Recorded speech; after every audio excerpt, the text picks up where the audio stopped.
لا إله إلا الله وحده لا شريك له وأشهد أن محمدا عبده ورسوله صلوات ربي وسلامه عليه وعلى آله وصحبه وسلم تسليما كثيرا اللهم علمنا ما ينفعنا وانفعنا بما علمتنا وزدنا علما سبحانك لا علم لنا إلا ما علمتنا إنك أنت العليم الحكيم. Hadirin jamaah sekalian, semoga Allah merahmati kita semua. Alhamdulillah, kita bersyukur kepada Allah Subhanahu wa taala sampai pada hari ini kita diberi nikmat berupa Islam, keimanan, kesehatan, waktu luang, keamanan di negeri ini dan nikmat-nikmat yang lain.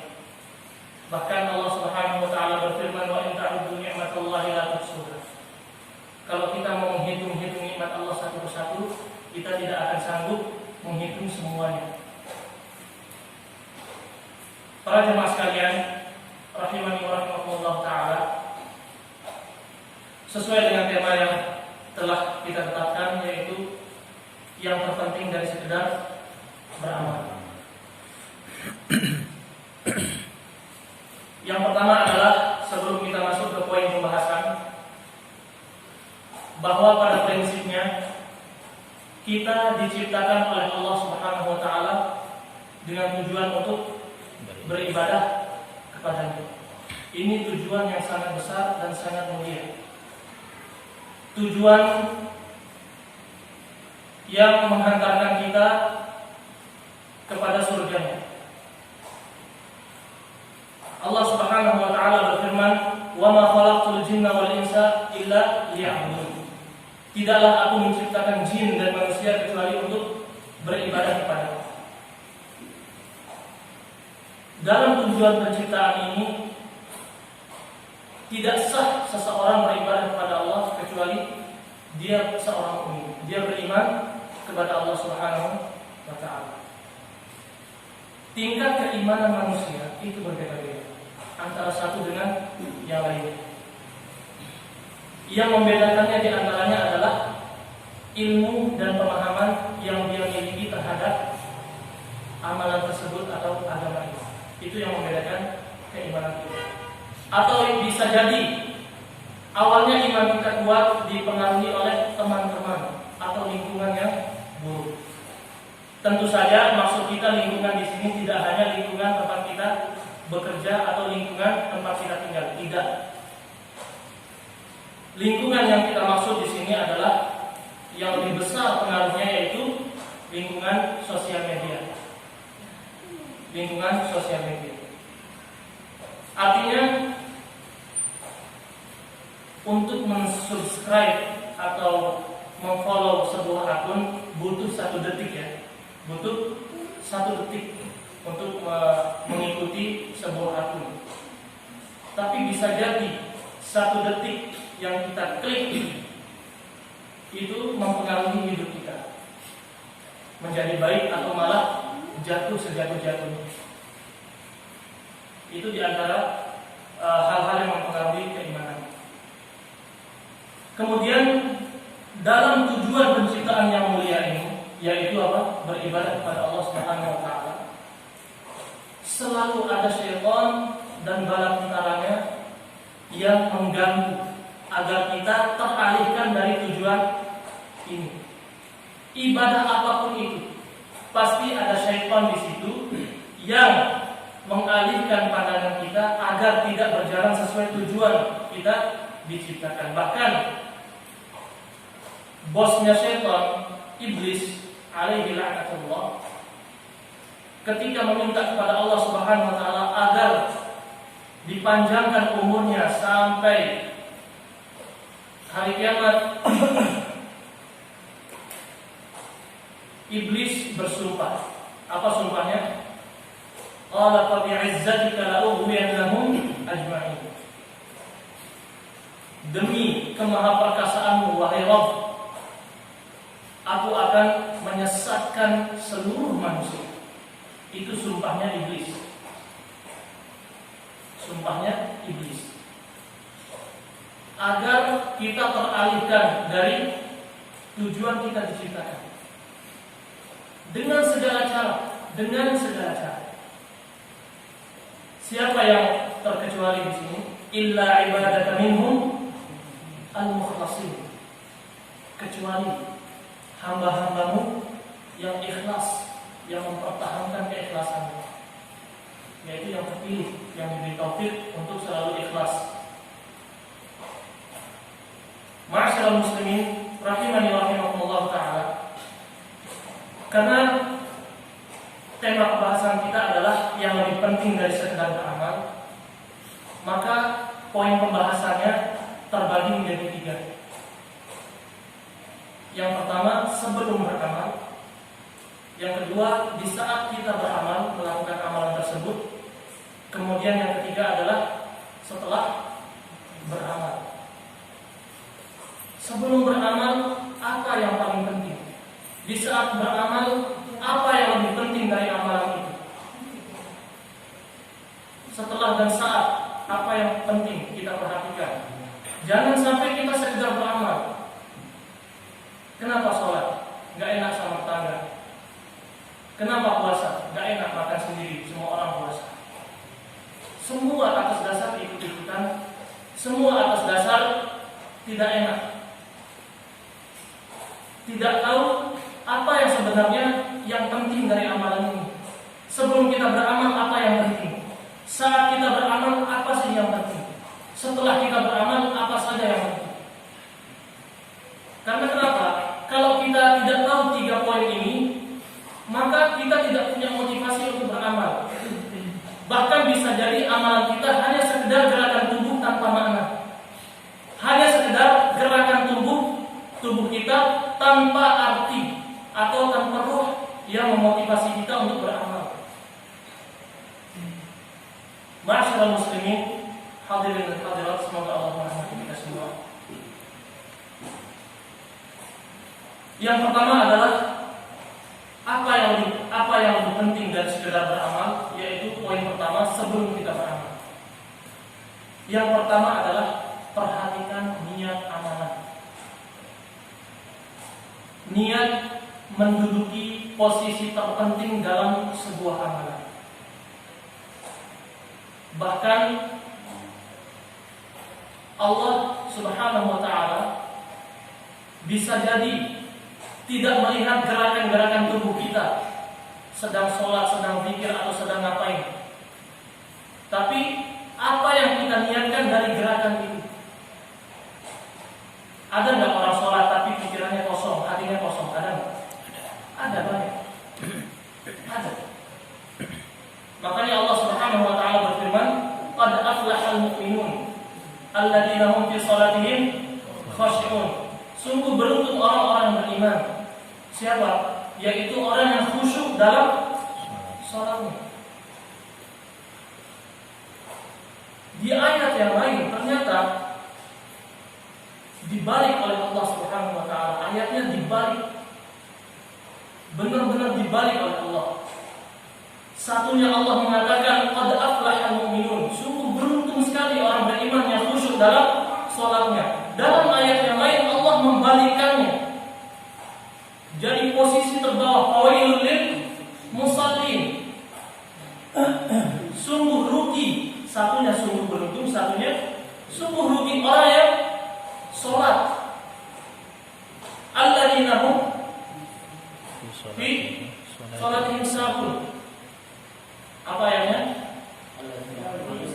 Alladzina hum an sholatihim sahun. Dua hal ini, dua ayat ini gerakannya sama atau tidak? Sama, gerakannya sama. Yang qad aflahal mu'minun, sholat dengan gerakan sholat. Yang fawailul lil musallin, dia sholat dengan gerakan sholat. Yang membedakan adalah isi hatinya. Ada yang sholat sekedar gerakan, yang ternyata tidak ada arti dari gerakan-gerakan itu, karena memang awalnya tidak berniat. Dan niat ini subhanallah sangat menentukan kualitas amalan itu. Niat sangat menentukan kualitas sebuah amalan. Dan niat itu urusan antara kita dengan Allah Subhanahu wa Ta'ala. Artinya, selengkap apapun indikasi seseorang di mata kita adalah dia riya, kita tidak boleh memvonis dia riya. Karena urusan hati tidak ada yang tahu. Niat itu sebelum beramal.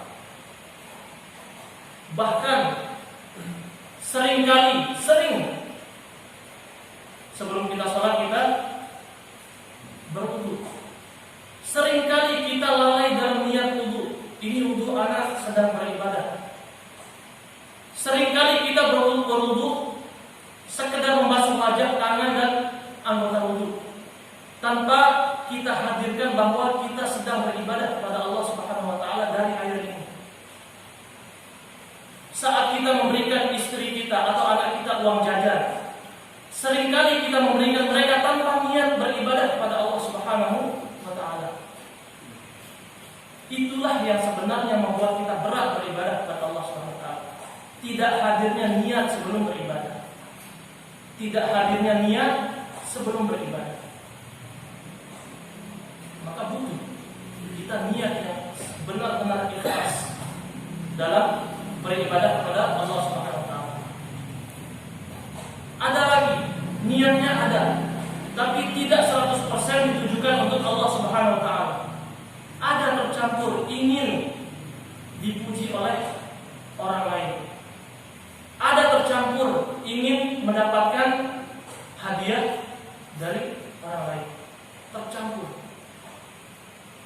Makanya kalau ditanya pelajaran apa yang paling berat, pelajaran ikhlas, untuk mengikhlaskan ibadah hanya untuk Allah Subhanahu wa Ta'ala. Ingat, kalimat ikhlas dalam istilah orang Indonesia dengan istilah syar'i beda. Orang Indonesia mengatakan saya tidak ikhlas memberikan kamu. Saya ikhlaskan sudah. Sebenarnya ikhlas dalam istilah bahasa Indonesia itu ridho atau tidak? Ridho. Ya apa tidak? Makanya orang kalau mengatakan kamu ngambil barang saya tidak ikhlas. Konsekuensi dari kalimat tidak ikhlas adalah syirik, menyekutukan Allah Subhanahu wa Ta'ala. Yang lebih tepat adalah saya tidak ridho. Ikhlas yang kita maksud di sini adalah istilah syar'i, yaitu tajridul qasdi, memurnikan tujuan ibadah hanya untuk Allah Subhanahu wa Ta'ala. Itu pentingnya ikhlas. Allah Subhanahu wa Ta'ala berfirman, "Wa ma umiru illa liya'budullaha mukhlishina lahu-d-din." Mereka tidaklah diperintahkan kecuali beribadah dengan seikhlas-ikhlasnya untuk Allah Subhanahu wa Ta'ala. Kemudian yang kedua, sebelum beribadah, yang tadi pertama masih dalam pembahasan sebelum beribadah. Yang kedua adalah al-ilmu, mengilmui ibadah itu. Mengilmui ibadah itu. Kita harus tahu ilmunya. Paling tidak kita harus memastikan ini benar-benar ibadah yang Allah perintahkan atau Rasulullah SAW perintahkan dalam agama ini. Jangan sampai kita membuang-buang waktu melakukan sesuatu yang ternyata tidak ada perintahnya dalam agama. Ilmu ini sangat penting.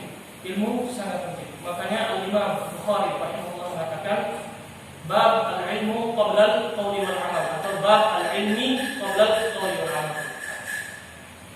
Bab berilmu dulu sebelum mengucapkan atau beramal.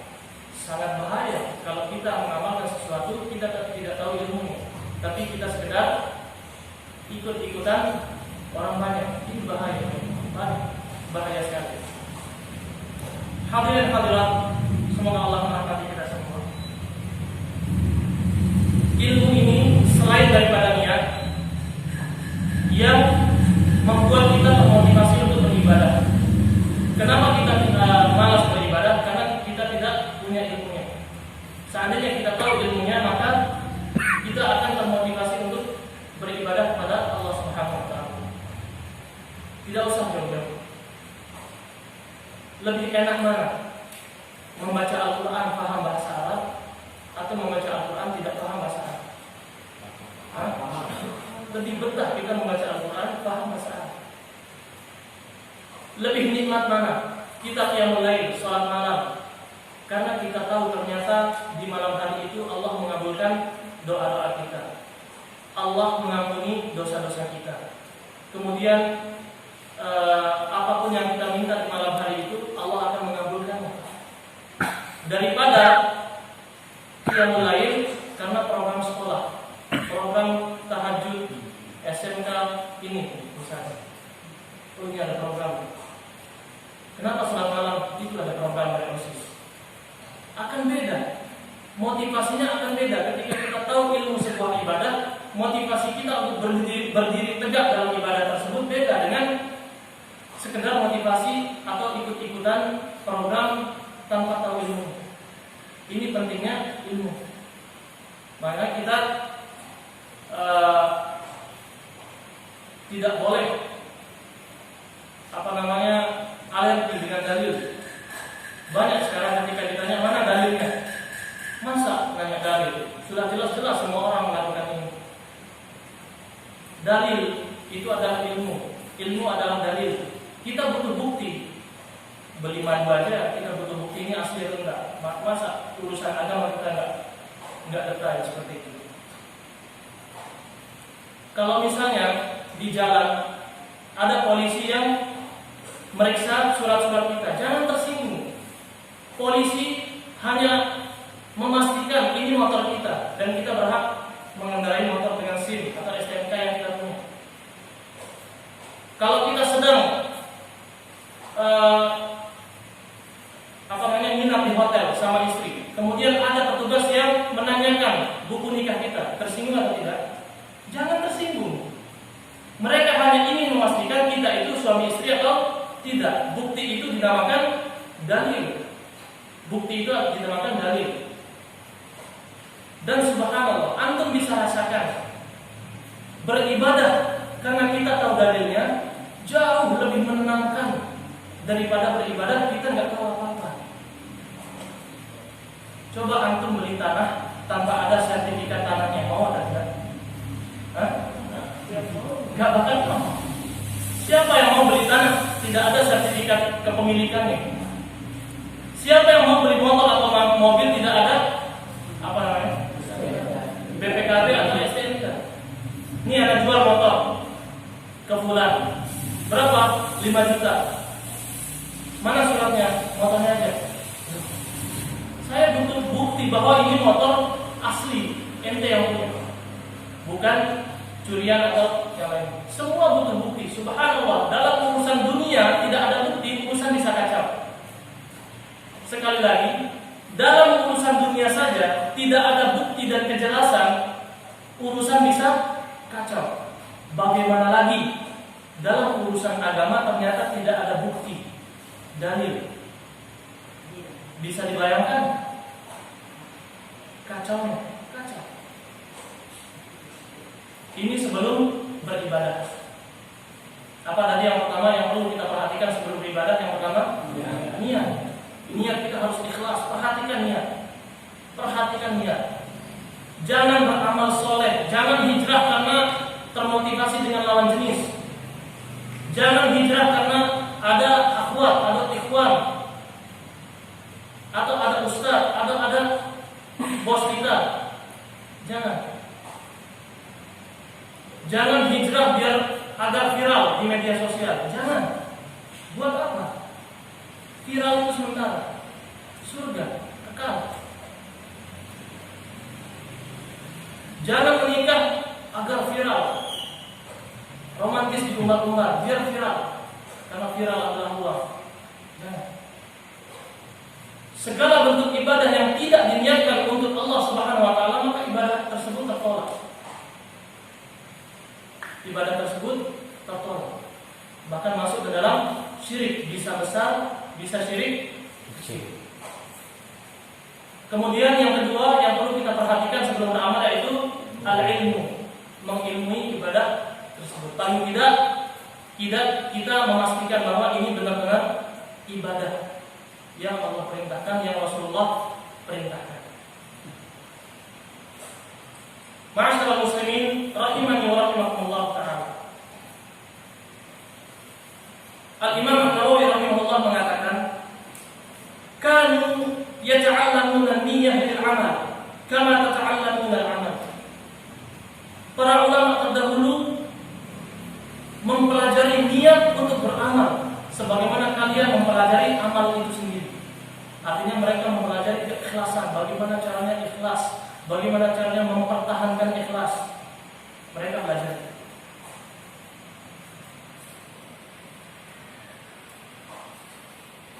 Kemudian di antara fungsi niat adalah tamyizul ibadah 'anil 'adah.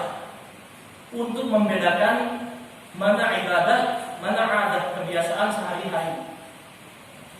Membasuh muka tanpa niat wudu itu hanya sekedar membasuh muka, wajah.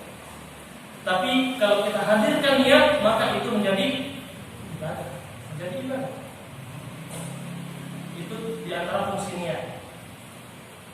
Atau at-tamyiz bainal ibadat, membedakan antara dua ibadah, satunya sunnah, satunya wajib. Misalnya sholat 2 rakaat, ada yang wajib, ada yang sunnah. Yang membedakan adalah niat kita melakukan ibadah tersebut. Ini yang kita perhatikan sebelum beribadah kepada Allah Subhanahu wa taala. Di antara dalil pentingnya niat adalah Rasulullah SAW bersabda, "Innallaha la yanzuru ila suwarikum wa amwalikum." Sesungguhnya Allah tidak memandang kepada rupa kalian dan harta kalian, walakin yanzuru ila qulubikum. Tapi Allah melihat hati kalian, wa a'malikum, dan amalan kalian. Ma'asyiral muslimin, kemudian yang kedua, yang lebih penting dari sekedar beramal di saat kita melakukan amalan adalah jangan dulu merasa puas setelah kita mengilmui ibadah tersebut dan ternyata kita sudah memasang niat kita melakukan ibadah. Jangan dulu puas. Masih ada gangguan syaitan di saat kita beribadah kepada Allah Subhanahu wa taala. Saat kita melakukan ibadah, yang terpenting dari sekedar beramal saat kita beramal adalah apa itu? Al-ihsanu fil amal. Al-ihsan. Al-ihsan itu adalah derajat paling tinggi dari keimanan seorang hamba kepada Allah Subhanahu wa taala. Yang maknanya adalah an ta'budallaha ka'annaka tarah, fa in lam takun tarah fa innahu yarak. Di antara makna ihsan adalah engkau beribadah kepada Allah seakan-akan engkau melihatnya. Jika engkau tidak mampu melihatnya, maka percayalah bahwa Allah sedang melihatnya. Menghadirkan al-ihsan dalam ibadah atau kita sebut dengan muraqabatullah, merasa selalu diawasi oleh Allah Subhanahu wa taala, akan menjauhkan kita dari riya. Berusaha melakukan al-ihsan menjauhkan kita dari riya. Jangan sampai kita capek-capek beramal ternyata terhapus oleh niat kita riya, ingin dipuji atau ingin dilihat oleh orang lain. Itulah kenapa ibadah dalam kesendirian itu lebih afdal daripada ibadah terang-terangan. Kalau mau melatih keikhlasan, beribadahlah dalam kesendirian. Kalau mau melatih keimanan, maka lihat apa yang sering kita lakukan dalam kesendirian. Adapun di hadapan kamera, depan orang banyak, di depan masyarakat, semua orang bisa soleh. Di sosial media, semua orang bisa menjadi soleh dan baik. Tapi ukuran keimanan kita yang asli adalah apa yang sering kita lakukan dalam kesendirian. Di saat sendiri, di depan HP. Apa yang sering kita lakukan di saat tidak ada yang melihat kita. Disitulah fungsi al-ihsan, merasa selalu diawasi oleh Allah Subhanahu wa ta'ala. Maka derajat al-ihsan adalah derajat yang paling tinggi dari keimanan seorang hamba. mencapai derajat al-ihsan, kita akan bisa menikmati ibadah apapun. Inilah diantara yang membuat ibadah kita menjadi berat. Tidak adanya al-ihsan dalam hati kita. Dalam contoh sederhana, saat kita menjadi pegawai,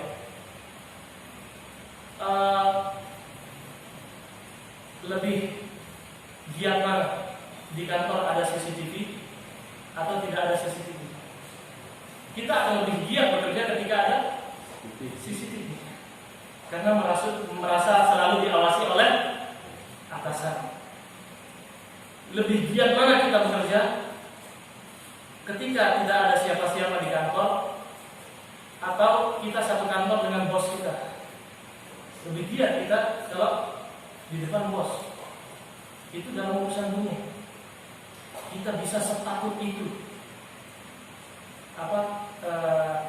Kurang dalam beramal. Kita berusaha maksimal dalam mengerjakan tugas-tugas kita. Dalam Islam itu dinamakan al-ihsan, merasa selalu diawasi oleh Allah Subhanahu wa taala. Dalam kesendirian, tidak ada yang lihat, anak-anak sudah tidur, istri sudah tidur. Buka HP, apa yang kita ini? Tidak ada yang melihat. Allah Subhanahu wa taala al-Basir. Allah Maha melihat. Hadirkan dalam hati. Saat kita digoda oleh syaitan, laknatullah alaih, untuk bermaksiat dalam kesendirian, tidak ada yang melihat, pegang dada kita. Inni akhafullah. Saya takut kepada Allah Subhanahu wa taala. Pegang, pejamkan mata. Inni akhafullah. Aku takut kepada Allah Subhanahu wa taala. Betapa banyak kerusakan terjadi gara-gara tidak ada rasa takut dalam hati. Tidak ada rasa takut dalam hati karena keimanannya tidak sampai al-ihsan, selalu merasa diawasi oleh Allah Subhanahu wa taala. Sama seperti orang yang memahami Al-Qur'an, memahami hadis, memahami akidah yang benar. Apakah cukup dengan pemahamannya ini dia kemudian menjadi orang saleh? Tidak cukup. Pemahaman. Masalah taufik hidayah untuk tetap istiqomah, merasa selalu diawasi oleh Allah, sesuatu yang lain. Bahkan seandainya kita butuh melafazkan niat, dalam ibadah, misalnya nawaitu shauma ghadin, aku berniat puasa besok lillahi ta'ala. Karena Allah, lafaz kita mengatakan lillahi ta'ala. Apakah lafaz ini mewakili kesempurnaan niat kita dalam hati? Tidak, sama sekali tidak. Karena niat itu urusan hati dan butuh perjuangan panjang untuk mempertahankan keikhlasan. Anta budallah ka'annaka tarah, fa in lam takun tarah fa innahu yarah. Ma'asyiral muslimin rahimani wa rahimakumullah. Jam berapa Isyanya? Jam 5.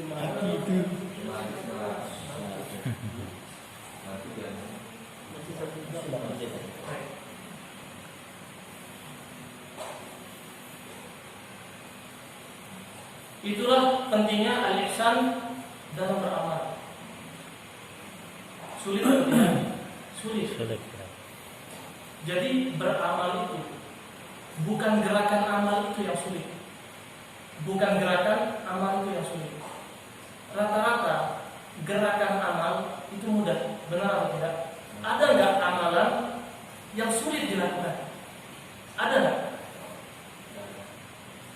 Bahkan sholat yang sebenarnya sudah mudah, seandainya kita tidak bisa berdiri karena sakit, boleh mengerjakannya duduk. Seandainya duduk tidak bisa, boleh mengerjakannya berbaring. Wudu itu gampang atau sulit? Gampang. Tapi dengan mudahnya wudu, kalau kita tidak bisa berwudu karena tidak ada air atau karena kita punya penyakit tidak boleh kena air, maka boleh tayamum. Mudah atau tidak gerakan wudu? Sangat mudah. Apalagi carikan anak ibadah yang gerakannya sulit. Ada atau tidak? Tidak ada. Semua gerakan ibadah itu mudah.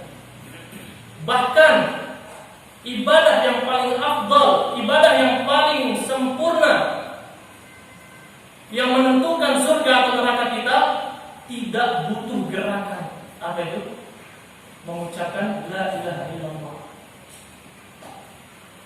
Coba ucapkan la ilaha illallah. Butuh gerakan bibir? La ilaha illallah.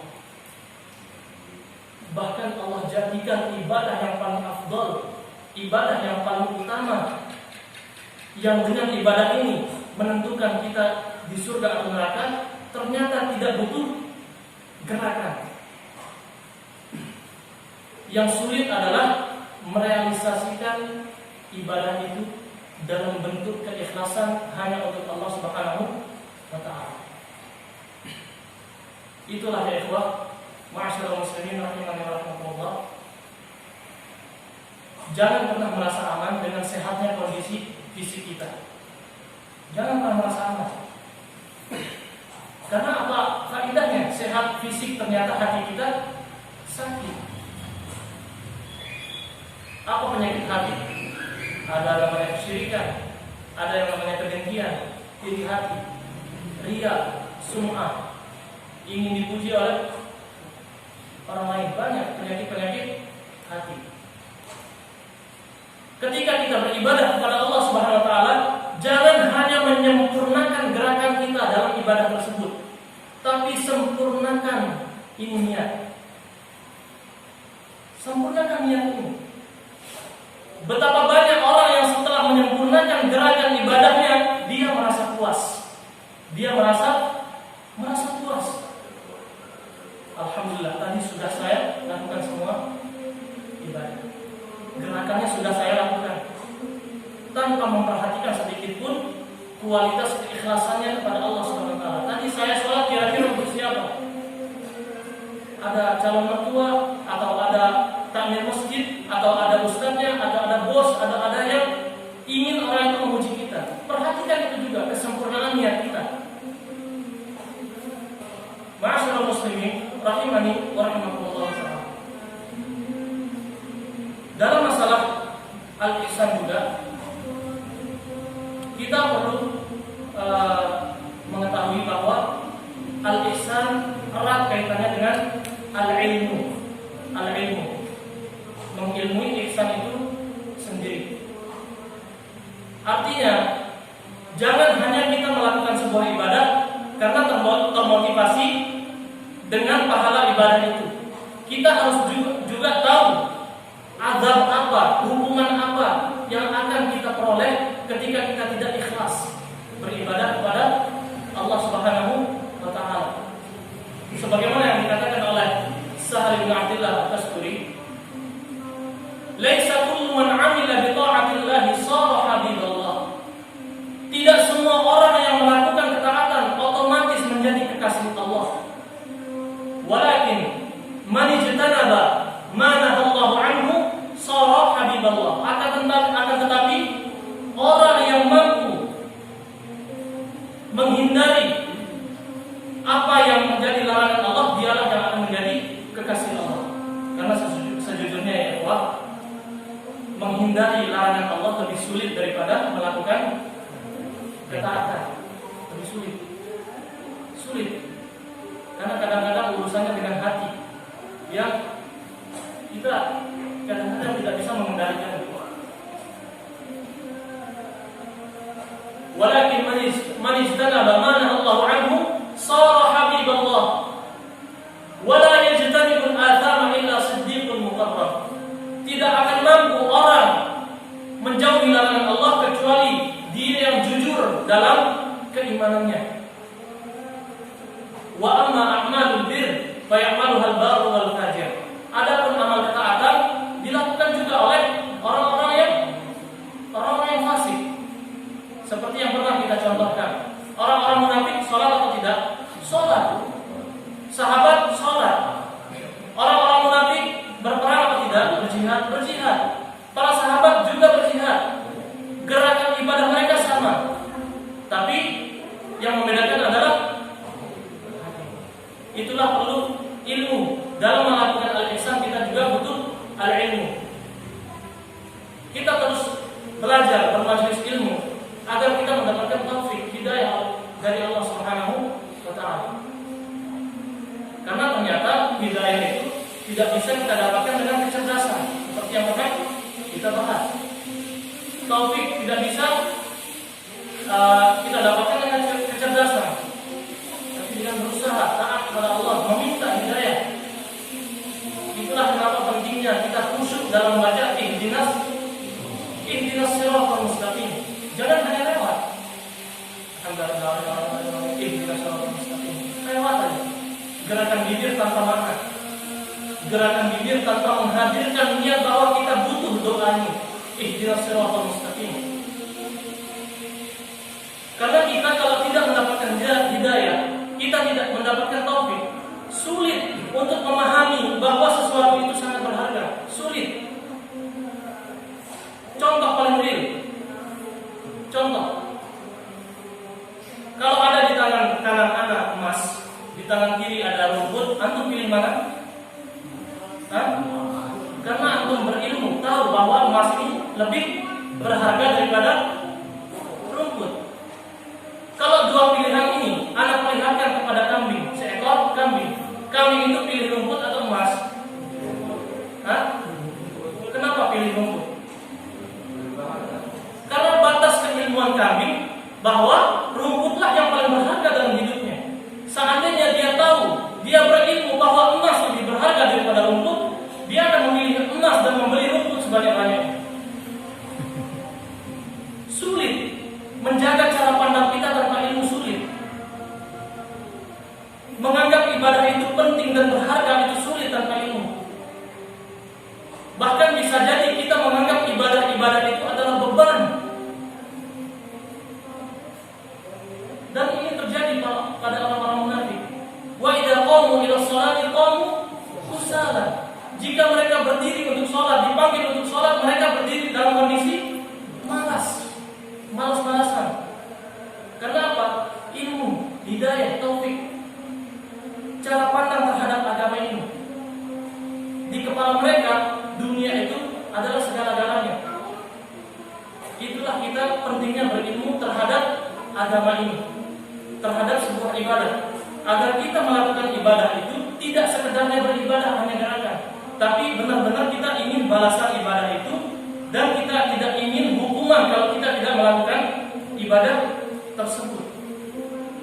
Orang tidak melakukan sholat, orang menyebutkan Allah, orang meminta-minta kepada misalnya pohon, kepada benda-benda mati, karena dia tidak tahu betapa bahayanya kesyirikan. Kenapa minta kepada pohon, minta jodoh kepada pohon? Ini kan tradisi nenek moyang kita. Seandainya dia tahu betapa bahayanya menyebutkan Allah, mendekati tempat itu pun dia gak berani. Itu pentingnya ilmu. Sekarang misalnya kita tidak sedang menyamakan orang yang tidak berilmu dengan kambing, tidak sama sekali, tidak. Tapi ini contoh cara pandang. Ternyata tidak berilmu itu sangat berbahaya, sangat berbahaya. Kenapa para sahabat tertinggal sholat, takut dikatakan munafik? Karena dia tahu orang-orang munafik tempatnya di mana? Fid-darkil asfali, di keraknya neraka. Kenapa kita santai kalau meninggalkan sholat, telat sholat? Karena kita tidak tahu betapa bahayanya meninggalkan sholat, betapa bahayanya durhaka kepada orang tua, betapa bahayanya minum khamr, betapa bahayanya. Kalaupun kita tahu bahayanya, kita sekedar tahu bahayanya di dunia. Misalnya khamr menyebabkan penyakit ini dan itu, menggunakan narkoba sebatas bahayanya di dunia. Kita tidak tahu betapa bahayanya urusan ini di akhirat. Ini kaitannya dengan al-ihsan. Kemudian yang terakhir adalah setelah beramal. Dan ini paling penting. Karena biasanya setelah kita beramal, kita merasa tenang karena sudah merasa melakukan. Tapi ternyata tidak. Kita harus melakukan sesuatu yang lebih penting dari sekedar amal setelah beramal. Apa itu? Mempertahankan pahala amalan itu sendiri. Karena setidaknya ada 4 hal yang membatalkan amalan atau mengurangi pahala amal tersebut. Yang pertama adalah menyekutukan Allah Subhanahu wa taala. Sebanyak apapun kita beribadah kepada Allah, kalau setelah itu kita menyekutukan Allah, maka amalan kita batal. Dalam Al-Qur'an Allah memuji berapa belas nabi? 1, 2, 3, kurang lebih 16 nabi dipuji oleh Allah dalam satu deretan ayat. Wa tilka hujjatuna atainaha Ibrahim ala qaumih narfa'u darajatin man nasha' inna rabbaka hakimun alim. Wa wahabna lahu Ishaq, nabi kedua Ishaq, wa Yaqub ketiga, kullan hadaina wa Nuhan hadaina, 3. Yang ana bacakan artinya, dan itulah keterangan kami yang kami berikan kepada Ibrahim untuk menghadapi kaumnya. Kami tinggikan derajat siapa yang kami kehendaki. Sungguh Tuhan Maha bijaksana. Dan kami telah menganugerahkan Ishak dan Yakub kepadanya. Kepada masing-masing telah kami beri petunjuk. Dan sebelum itu kami telah memberi petunjuk kepada Nabi Nuh dan kepada sebagian dari keturunannya, yaitu Ibrahim, Daud, Sulaiman, Ayyub, Yusuf, Musa dan Harun. Dan demikian kami memberikan balasan kepada orang-orang yang berbuat baik. Kemudian Nabi Zakaria, Yahya, Isa dan Ilyas, semuanya termasuk orang-orang yang soleh. Kemudian Nabi Ismail, Ilyasa, Yunus dan Lut, masing-masing kami lebihkan derajatnya di atas umat lain. Belasan nabi dipuji oleh Allah dalam satu deretan ayat. Tapi apa firman Allah dalam akhir ayat ini? Firman Allah adalah walau asyraku lahabita anhum ma kanu ya'malun. Seandainya mereka semua berbuat syirik, maka semua amalan mereka batal, dihapus oleh Allah. Setelah Allah memuji belasan nabi, setelah itu walau asyraku, itu nabi, jika mereka berbuat syirik, maka batal semua amalan mereka.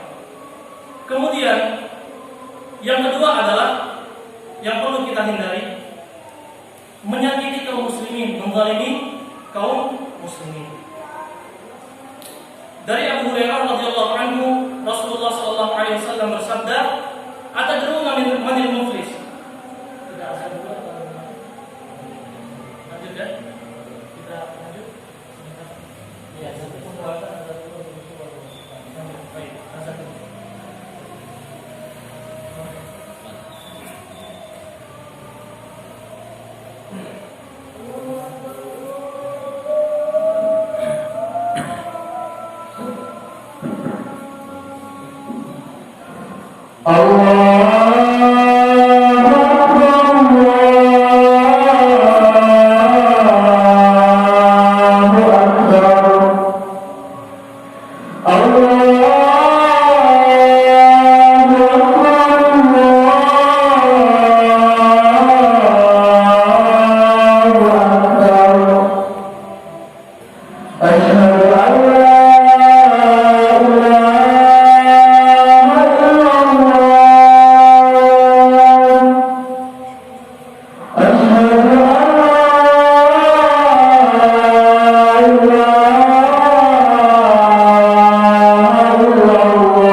lanjutkan.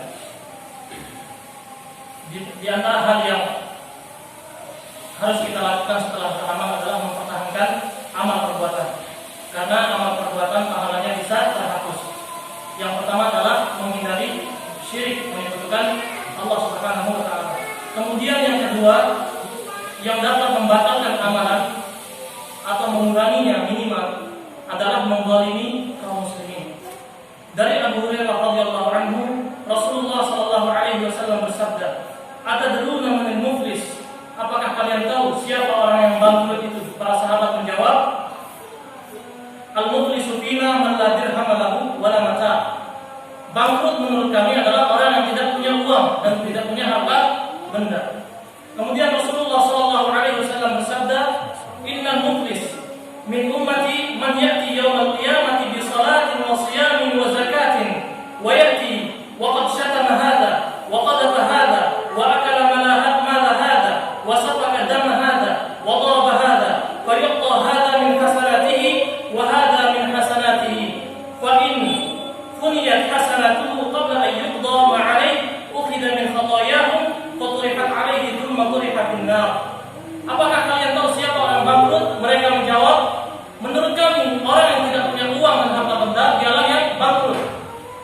Rasulullah SAW kemudian bersabda, orang yang bangkrut dari umatku adalah orang yang pada hari kiamat datang dengan pahala salat, pahala puasa, pahala zakat dan semua ibadah-ibadahnya, namun ternyata selama di dunia dia mencaci maki kaum muslimin, menuduh orang lain, makan harta yang haram, menumpahkan darah kaum muslimin, memukul orang lain tanpa hak. Maka orang-orang itu akan diberi pahala dari kebaikan-kebaikannya. Jadi pahalanya dioper ke orang lain. Ketika ternyata pahalanya sudah habis dioper ke orang lain, kezalimannya masih tersisa belum lunas, maka dosa-dosa orang yang dizalimi akan dioper ke orang yang menzalimi ini. Bahaya atau tidak?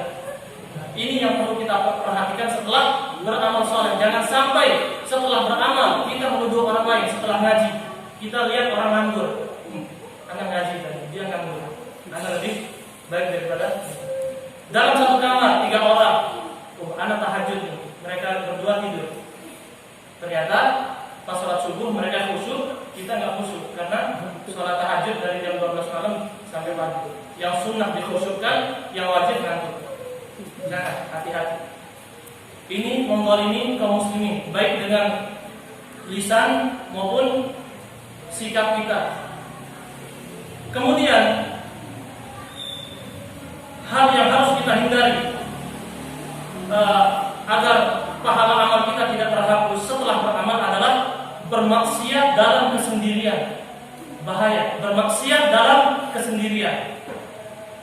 Dalilnya adalah dari Thawban radhiyallahu anhu, Nabi sallallahu alaihi wasallam bersabda, "La a'lamanna aqwaman min ummati ya'tuna yawmal qiyamati bi hasanatin amsal jibali Tihamah bayda fa yaj'aluha Allah 'azza wa jalla haba'an manthura." Qala Thawban, "Ya Rasulullah, sifhum lana." Jallihim lana. Dari Thawban radhiyallahu anhu, Rasulullah sallallahu alaihi wasallam bersabda, "Sungguh aku mengetahui ada segelintir dari umatku yang datang pada hari kiamat membawa pahala sebesar gunung Tihamah, pegunungan gede besar. Tapi ternyata Allah menjadikan semua pahalanya ini terhapus sia-sia." Apa sebabnya? Tadi apa? Bermaksiat di kala sendiri. Rasulullah SAW bersabda,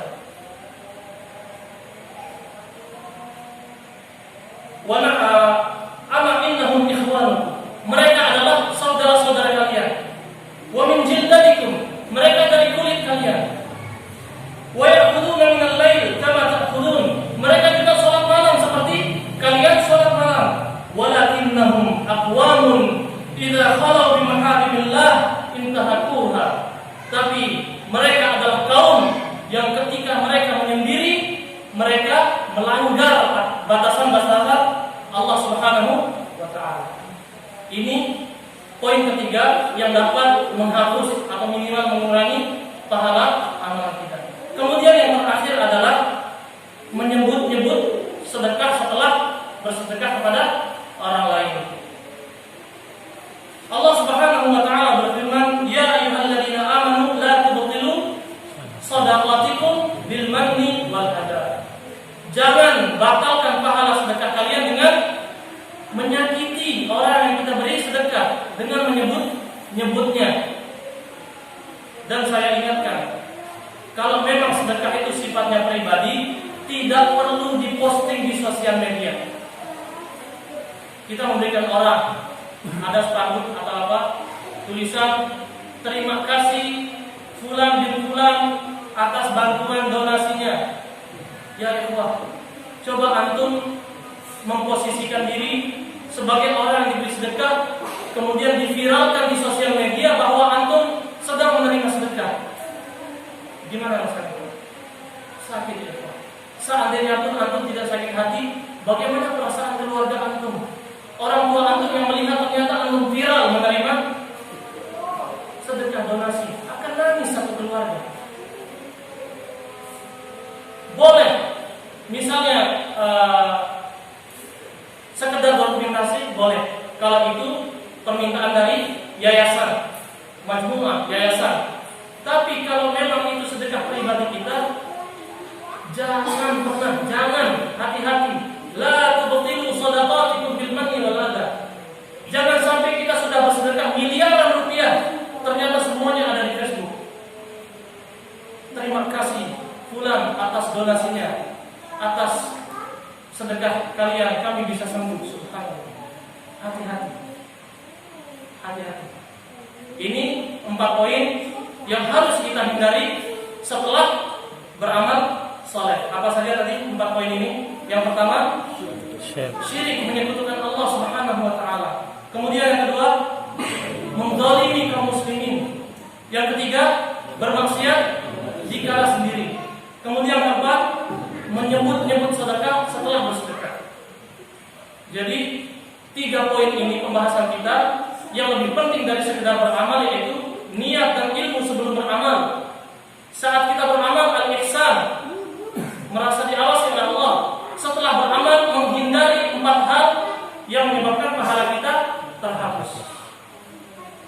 Semoga yang sedikit ini bermanfaat dan semoga Allah memberikan kita taufik untuk mengamalkan ilmu ini dan memudahkan kita dan menerima amalan-amalan kita. Dan terakhir ya ikhwah, jangankan kita Nabi Ibrahim alaihissalam beserta Nabi Ismail setelah membangun Ka'bah, beliau mengatakan apa? Rabbana taqabbal minna innaka antas samiul alim. Ya Allah, terimalah amalan kami ini. Sekelas Nabi Ibrahim dan Nabi Ismail setelah melakukan ibadah, khawatir amalannya tidak diterima. Kemudian Nabi Ibrahim berdoa, Rabbana taqabbal minna. Ya Allah, terimalah amalan kami ini. Padahal beliau Nabi, tapi masih tidak merasa tenang apakah amalannya diterima atau tidak. Lebih-lebih kita sebagai manusia biasa. Setelah beramal, jangan puas dulu. Kita harus menggabungkan antara harap